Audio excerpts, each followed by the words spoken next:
Alrighty, what's going on in webs? Soon later you're going to have clutch slip, right?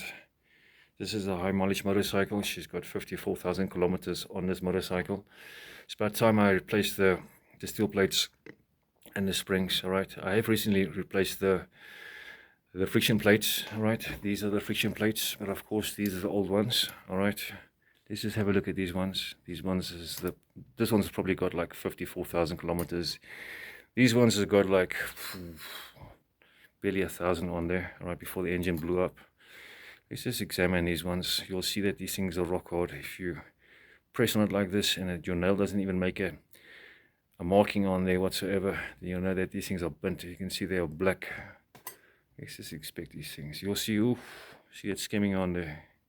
See it shining on there. So obviously it's not separating properly. It's skimming. Right, let's just have a look here. Oof. See the shiny parts there. So obviously when I'm engaging or disengaging in the gear over there, it's not separating properly. It's basically doing that, right? Obviously because those steel plates and those springs are worn, right? Okay, you know the correct way to do this. You actually have to soak these friction plates in oil for at least 24 hours. But what I do is when I'm doing a rebuild on this thing, when I finish assembling this thing, I'll start it up and I'll leave it for a day or two, and I'll disengage in the clutch so these things can separate.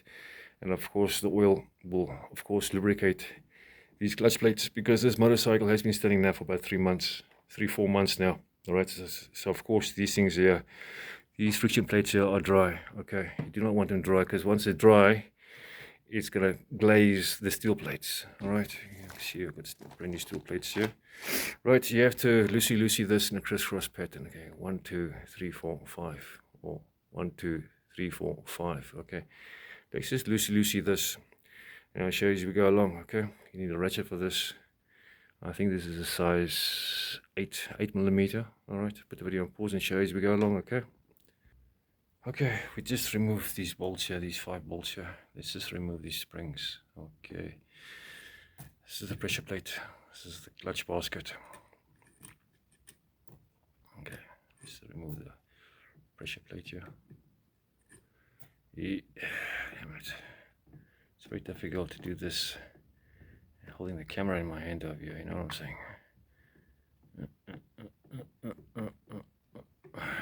Let's put the video on pause, okay? Okay, I just found myself a blade here, so I remove this pressure plate. Okay, let's just inspect this thing. Okay, so keep in mind, you have to soak these friction plates in oil for like 24 hours. But this motorcycle is going to be standing for at least another 2 to 3 weeks. So when I do the top end rebuild and I start the motorcycle, I'm going to have to let it idle and engage the clutch. So these things can soak themselves in oil, and then of course I will not have the clutch slip. Right, don't have to pull that out. Let's just pull this out one for one. Okay, put that there. Right, I'm going to have to put the video on pause and show you as we go along. Okay, because this is, okay, you can obviously see the markings on this. So there's obviously, okay, you can see there, it's glazing, it's clutch slip. See the markings on there. Because I did not replace this as a set. I should have replaced this as a complete set. Friction plates with the brand new steel plates, you understand? Now, if you're just going to be replacing a bloody, how do I say, the friction plates with the old steel plates, it's just going to, how do I say, you're just going to have clutch slip. So don't do what I've done in the previous. Alright, so we can reuse these friction plates again. Okay, put the video on pause and show you as we go along. Okay.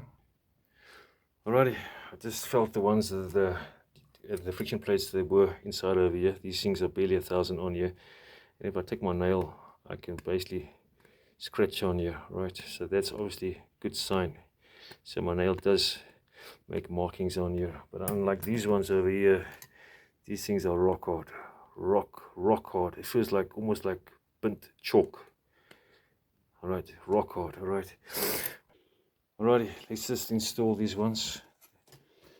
Alright, so these are non-directional. that. These steel plates, these things are non-directional, doesn't matter which way you put it. Okay, start it in there, one of these. Okay, as I said before, these things should be soaked in oil for at least 24 hours, but this motorcycle is going to be standing for the next 2 to 3 more weeks. I'm still waiting upon parts. Okay, it's really not easy to do with one end. Sorry, I mean, I got like a flu. I don't know if I got fucking corona or something. The last 2 weeks I've been sniffling. Well, if it's corona, I just hope it's a fucking quick fucking death. Right, there we go, that one there.